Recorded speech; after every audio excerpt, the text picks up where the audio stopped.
जानती है, आज सुबह पांडव राजधानी छोड़कर वनवास चले गए। जानती हूँ। जानते हुए भी तू इतना ठंडा जवाब कैसे दे सकती है? तो क्या करूं? चीखूं? दुख तो इसी बात का है कि कोई चीखता ही नहीं, सब चुप बैठे रहते हैं। और लोग भी तो चुप रहे। औरों की बात मैं नहीं जानता, पर पिताजी क्यों चुप रहे?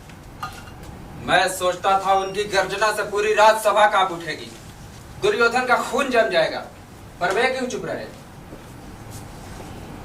पर तू क्यों चुप रहा? तू तो गरज सकता था। बहुत होता दुर्योधन के भाई तुझे मार डालते, पर तू क्यों चुप रहा? वही मैं सोच रहा हूँ, मेरे संस्कारों में ऐसी क्या गड़बड़ी थी जो मेरा खून गर्म नहीं हुआ, मेरे शब्द फुंकार कर खड़े नहीं हुए? बताओ माँ, ऐसा क्यों नहीं हुआ? अपने पिताजी से पूछ। तुम उत्तर क्यों नहीं देती? रजस्वला एक वस्त्रा द्रौपदी को भरे दरबार में नंगा किया जा रहा था, फिर भी मैं चुप बैठा रहा। आकाश के टुकड़े टुकड़े कर देने वाली मर्मभेदी आवाज से वो पुरुष जाति को पुकार रही थी, उसके बाद भी मैं चुप बैठा रहा। ऐसा क्यों हुआ माँ? मैं नहीं जानती। सोचती क्यों नहीं? वनवास जाने से पहले पांडव पिताजी से मिलने क्यों नहीं आए? और तो और उनका प्रिय शिष्य अर्जुन भी नहीं आया। कल की घटना के बाद वे लोग पिताजी से घृणा करने लगे हैं माँ। पिताजी अब उनके लिए आदरणीय नहीं रहे।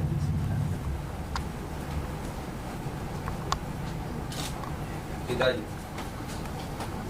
वनवास जाने से पहले पांडव आपसे मिलने क्यों नहीं आए? तो क्यों आते? आप कल दरबार में चुप क्यों रहे? कल से ये प्रश्न मुझे नोच नोच कर खा रहा है। इस प्रश्न के उत्तर देना क्या अब जरूरी है? हाँ पिताजी, जब द्रौपदी की पुकार किसी ने नहीं सुनी, तब वो आपके सामने आकर खड़ी हो गई थी। याद है उसने क्या कहा था? उसने कहा था, आचार्य आप ना कौरवों के रक्त संबंधी हैं ना पांडवों के, आप आचार्य हैं दोनों के। क्या दुर्योधन आपका कहना नहीं मानेगा? आपको तो सत्ता का मोह नहीं है। क्या आप अपने शिष्यों की पत्नी को सार्वजनिक रूप से अपमानित होते हुए देख सकते हैं? उठाइए अपना धनुष। पर आप चुप रहे, क्यों? इस प्रश्न के उत्तर अपनी माँ से पूछो। जो जिम्मेवार है उसी से पहले पूछना चाहिए। मैं जिम्मेवार हूँ तुम्हारी चुप्पी के लिए? तुम्हें कुछ लगता नहीं मुझ पर आरोप लगाते हुए? जरा गहराई से सोचो, पिछले बातों के संदर्भ में सोचो। अपना नपुंसक आचरण ढकने के लिए तुम्हें मुझ पर आरोप लगाते हुए थोड़ी भी लज्जा नहीं आती? मैं कहती हूँ, कहाँ मर गया था तुम्हारा आचार्यत्व? क्या वो एकलव्य का अंगूठा कटवाने या सुतपुत्र कहकर कर्ण की अवहेलना करने तक सीमित था? तुमने अपने शिष्यों को रोका क्यों नहीं? क्या तुम्हारा उन पर कोई नैतिक अधिकार नहीं था? आवेश कोई तर्क नहीं होते कृपी। जरा अपनी ओर देखो। क्या देखूं? साफ क्यों नहीं कहते कि तुम्हें अपने शत्रु द्रुपद की कन्या को अपमानित होते देखकर एक हिंसक आनंद मिल रहा था? लेकिन वह कृपाचार्य, विदुर और भीष्म भी, वे क्यों चुप रहे? इसके कारणों पर विचार क्यों नहीं करते तुम? वे तो शिक्षक नहीं है, आचार्य नहीं है। तुमने चुप रहकर एक शिक्षक को अन्याय पीने की परंपरा दे दी। आने वाला इतिहास तुम्हें ही कोसेगा। माँ, चुप रहे। तू क्यों नहीं बोला? जब दुर्योधन का भाई विकर्ण खड़ा होकर विरोध कर सकता था, तो तू क्यों चुप रहा? तेरा अध्यात्म चिंतन, ब्रह्म ज्ञान सब ढोंग है। साफ क्यों नहीं कहता कि तुझे भी द्रौपदी का खुला शरीर देखने की लालसा सता रही थी? चीखो मत। बहुत होता कौरव मिलकर तुम दोनों पर हमला कर देते, तुम्हारा वध कर देते। उस समय मैं इतनी दुखी नहीं होती जितनी अभी हूं। कृपी, तुमने यही बात 20 वर्ष पहले क्यों नहीं कही? तो क्या होता? तो संभवतः ये घटना ही नहीं होती। 20 बरस पहले मैंने ऐसा क्या किया है? याद करो, अश्वत्थामा तब छोटा था, तुमने मुझे द्रुपद के सामने हाथ फैलाने भीख मांगने भेजा था। लेकिन तुम उस समय दरिद्र भी तो थे। घर में 2 मुट्ठी आटा भी कहाँ रहता था। तुम्हें द्रुपद क्या ना भेजती तो क्या करती। तुमने एक क्षण भी मुझे चैन से जीने नहीं दी। दिन रात तुम्हें शिकायत मेरे दारिद्र्य होने से। मेरे धनुर्विद्या पर अभिमान का एक भी शब्द नहीं कहा तुमने। क्या यह सच है माँ?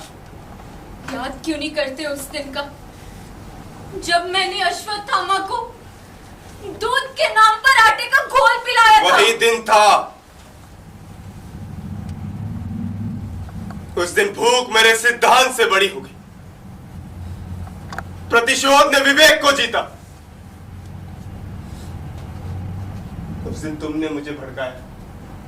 तुमने मुझे राजकीय अन्न की दास्ता में धकेला। तुम्हें अश्वत्थामा के लिए दूध चाहिए था, अपने लिए वस्त्र और ये राजकीय सम्मान चाहिए था तुम्हें। उस दिन तुमने रोका क्यों नहीं? मेरे हिचकिचाते आत्मा को शक्ति क्यों नहीं दी? क्यों मुझे सुविधा भोगी होने के लिए उकसाया? बोलो। मुझे राजकीय अन्न की दास्ता से समझौता करने पर किसने विवश किया? माँ, उस दिन तुमने आटे के घोल के बदले विष क्यों नहीं पिलाया? मुझे समझौते की संतान क्यों बनाया तुमने? पिताजी को ऋषि परंपरा से गिराकर राजपुत्रों की दास्ता में क्यों धकेला तुमने? और उस राजकीय अन्न की दास्ता ने मेरा विवेक खर दी, न्याय बुद्धि खर दी। मुझे एकलव्य का अंगूठा काटना पड़ा।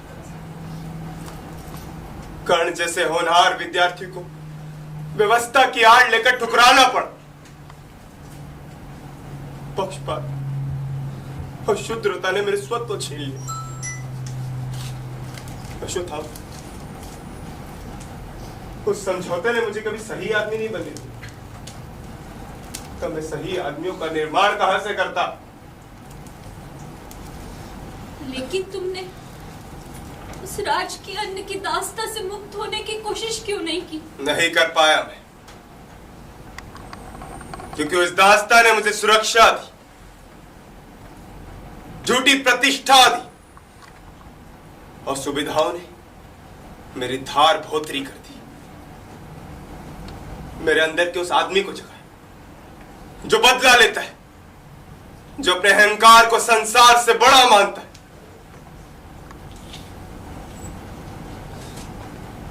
द्रुपद से बदला लेने के लिए मैंने अपने विद्यार्थियों को युद्ध का उन्माद दिया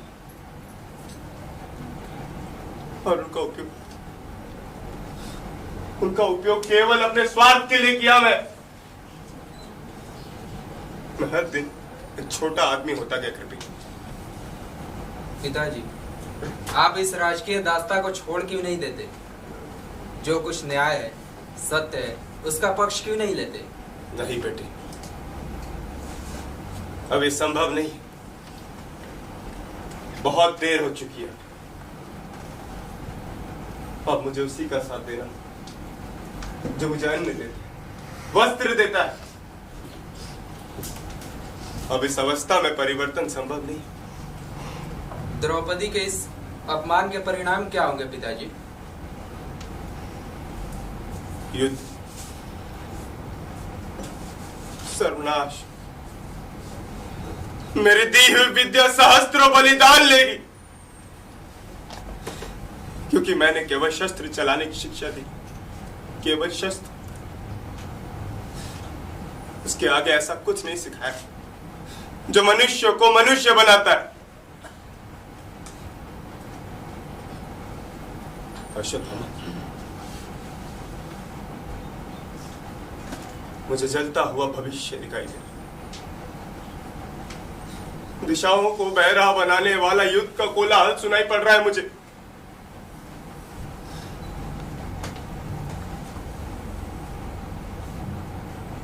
मुझे अपने विद्यार्थियों के शव दिखाई दे रहे हैं। अश्वत्थामा, शव।